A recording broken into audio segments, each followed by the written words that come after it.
There was a time when Mitsubishi was a titan of performance. A company whose name was spoken in the same breath as Subaru, Ford, and even Ferrari. Because on the rally stages, in the garages of enthusiasts, and on the streets, they built something legendary. But in 2016, it all ended. The Lancer Evolution, Mitsubishi's crown jewel of performance, was killed off, leaving behind a decade of dominance and a cult following that refuses to let it go. But why? How did a car that defined an era, one that won championships, embarrassed sports cars, and pushed all-wheel drive technology to its limits, become an orphan of Mitsubishi's ambition? This is the story of the Mitsubishi Lancer Evolution X, and how it was both the peak and downfall of an icon.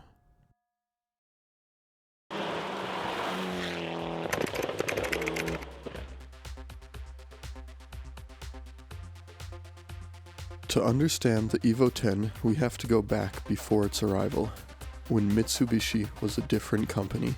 The 1990s were a golden age for Japanese performance. The NSX proved Honda could build a supercar, the RX-7 defined the rotary engine, and the GTR became a global phenomenon. But in this world of sports cars, Mitsubishi carved out its own niche. It didn't need high-revving VTEC or twin-turbo straight-sixes. It had something different. Rally-bred, turbocharged, all-wheel drive monsters. The Lancer Evolution was Mitsubishi's answer to the growing demand for practical performance. An unassuming sedan that could outmaneuver exotics. It was raw, aggressive, and constantly evolving. Each new version refined its formula. Turbo power, razor-sharp handling, and tech borrowed straight from the World Rally Championship. But by the mid-2000s, the world was changing. Emission laws were tightening, safety regulations were becoming stricter, and Mitsubishi was in trouble.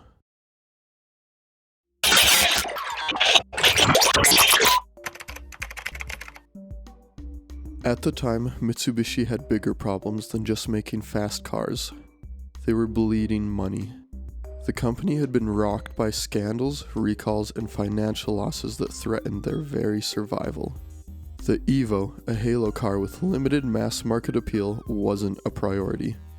But Mitsubishi knew it had one last shot. Enter the Evolution X. Designed by Omar Heldashkik and developed with a mix of desperation and determination, the Evo X was meant to be a turning point.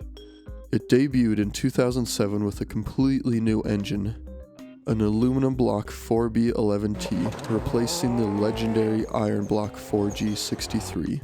It had an advanced all-wheel drive system, super all-wheel control, capable of making split-second decisions on traction, braking, and torque distribution.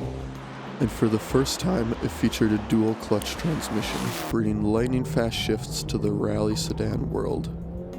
On paper, it was a technological masterpiece. But behind the scenes, things weren't so perfect.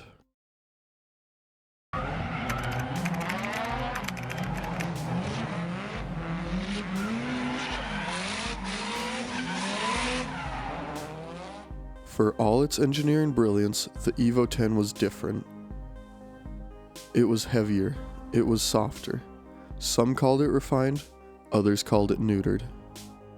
Previous Evos had been raw and uncompromising, but the Evo X?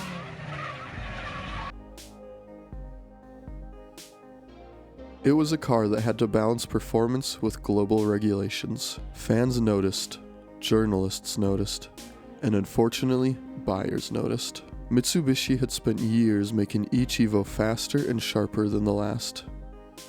But this time, they made it different. Not worse, just different. That didn't stop it from being a monster. The Evo X could still humiliate sports cars on back roads. Its advanced all-wheel drive system gave it an edge over its closest rival, the Subaru WRX STI. And in the hands of the right driver, it was a weapon.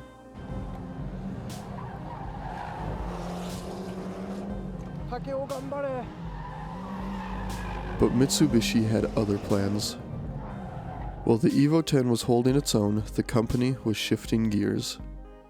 They were moving away from performance and rallying, focusing instead on crossovers and fuel-efficient models. Yes, we decided to launch our middle-size SUV. The writing was on the wall. And then, in 2015, Mitsubishi made it official. The Lancer Evolution was dead. The final edition rolled off the line in 2016, marking the end of an era.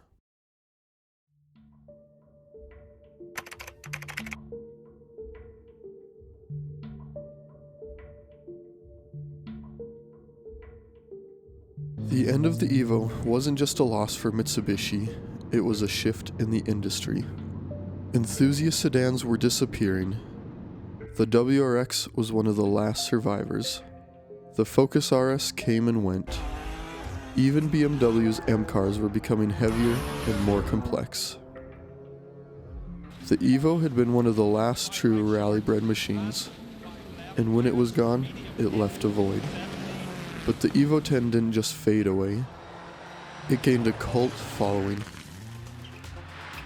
Tuners embraced it, collectors sought it out, and today it remains a legend, one of the last cars to truly embody the raw, unfiltered spirit of Mitsubishi's racing heritage.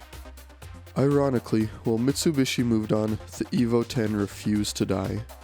Prices have skyrocketed, special edition models are becoming rare gems, and enthusiasts still dream of what could have been. A future where Mitsubishi kept pushing the boundaries instead of just walking away.